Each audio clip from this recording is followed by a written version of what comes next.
യോഗി ബാബു അദ്ദേഹത്തിന്റെ ഒരു കട്ടുണ്ട്. അദ്ദേഹത്തിന് വന്ന ഒരു അവസരം ടൈമില്ലാത്തതിന്റെ പേരിൽ താങ്കൾ ചെയ്തിട്ടുണ്ട്. അതിനുശേഷം അദ്ദേഹമായി കോണ്ടാക്ട് ചെയ്തിട്ടുണ്ടോ? ഓ തീർച്ചയായിട്ടും. അതായത് എൻ്റെ ഇപ്പോഴത്തെ രൂപമല്ല, ബേസിക് മുടിയൊക്കെയുള്ള ക്യൂണിലത്തെ ഒക്കെ രൂപം.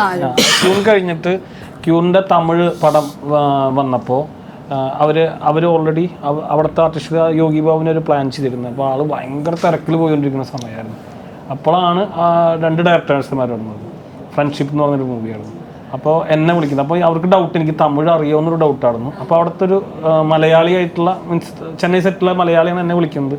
എന്നിട്ട് എന്നെ ഫോൺ വിളിച്ചിട്ട് ചോദിച്ചു, ജെൻസൺ തമിഴ് മലയാളം അറിയാം, ജെൻസൺ അല്ലേ തമിഴ് ചേർന്നിട്ട്. അപ്പോൾ ഞാൻ സൊല്ലുങ്ക സാറെന്ന് പറഞ്ഞു. അപ്പോൾ തമിഴ് തെരിയുമെന്ന് ചോദിച്ചു. കൊഞ്ചം കൊഞ്ചം തെരിയുന്നതാ പരവായില്ല, നല്ല പേസിയിട്ട് ഇരിക്കുക തമിഴ് എന്ന് പറഞ്ഞു. അപ്പടിയാന്ന് ചോദിച്ചു.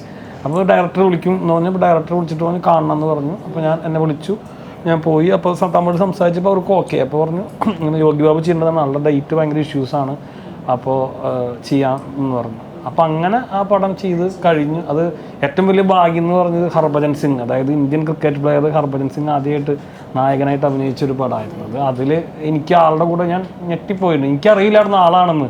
ഇതിൻ്റെ പോസ്റ്ററൊന്നും പറഞ്ഞ് ഞാൻ കണ്ടിട്ടില്ല.